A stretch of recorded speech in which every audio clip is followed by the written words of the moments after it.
الحمدللہ وحدہ والصلاة والسلام علی من لا نبی بعدہ اما بعد۔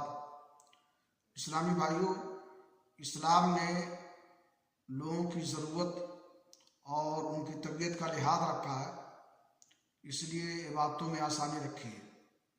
اسلام کی تعلیم ہے کہ انسان سحری کرتا ہو اور اس وقت فجر کی اذان ہو جائے اور کھانے پینے کی اشیاء اس کے ہاتھ میں ہو تو انہیں کھا پی لے اور اپنی ضرورت پوری کر لے۔ سنن نبی داؤد کی حدیث ہے، رسول اکرم صلی اللہ علیہ وسلم نے فرمایا: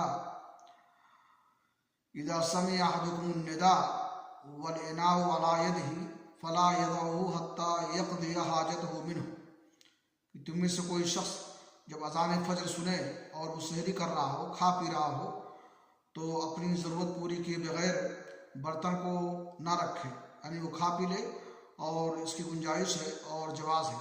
اللہ رب العالمین سے دعا ہے کہ اللہ تعالیٰ ہمیں شرعی احکام سمجھنے کی، ان پر عمل کرنے کی توفیق عطا فرمائے۔